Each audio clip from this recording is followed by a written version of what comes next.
faut finance et croissance.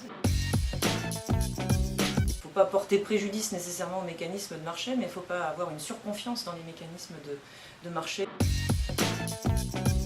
Fischer et Minsky, ce sont les deux grands théoriciens de l'instabilité financière.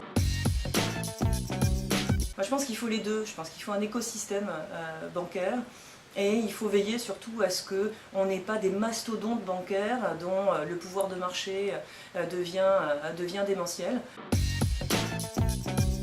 Il faut bien sûr de l'expertise sur les marchés bancaires et financiers pour travailler dans la régulation du secteur bancaire et financier, mais une expertise en matière de risque, en matière de conformité, et il faut surtout beaucoup d'indépendance. Il faut être capable, quand on est banquier central ou quand on est régulateur, d'incarner l'intérêt général, d'avoir à cœur de renforcer la régulation financière.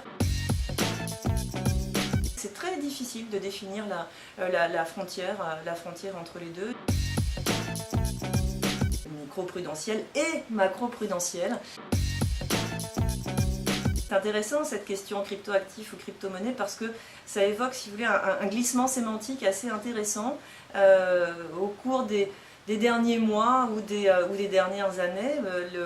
On ne parle plus de crypto-monnaie, on parle de crypto-actif. Pourquoi ne parle-t-on plus de crypto-monnaie? Parce que peut-être qu'en ne nommant plus ce phénomène, eh bien, on l'empêche d'exister. Alors, non pas que je sois une partisane du développement des crypto-monnaies, mais il me semble, si vous voulez, que ce glissement sémantique opéré par les superviseurs, les régulateurs, les banques centrales, traduit quand même une crainte.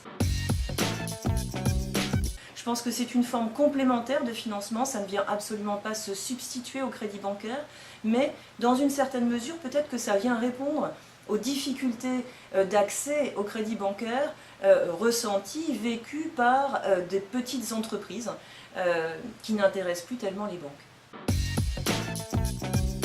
Dans le secteur bancaire et financier, il y a beaucoup de femmes, mais elles sont plutôt là, si vous voulez, en bas de l'échelle des postes, en bas de l'échelle des salaires, et puis au fur et à mesure qu'on monte dans l'échelle des responsabilités, eh bien, on trouve de moins en moins de femmes. Et quand on regarde ensuite au niveau des boards de banque centrale ou de superviseurs, eh bien, les femmes sont très peu présentes. Est-ce que la finance fonctionnerait mieux, serait plus stable s'il y avait plus de femmes? Peut-être. En tout cas, ce qu'il faut, c'est veiller à sortir de l'entre-soi. Il faut des gens vigilants, il faut des gens indépendants, il faut de la remise en question au sein de ces boards. Rien de pire que l'entre-soi.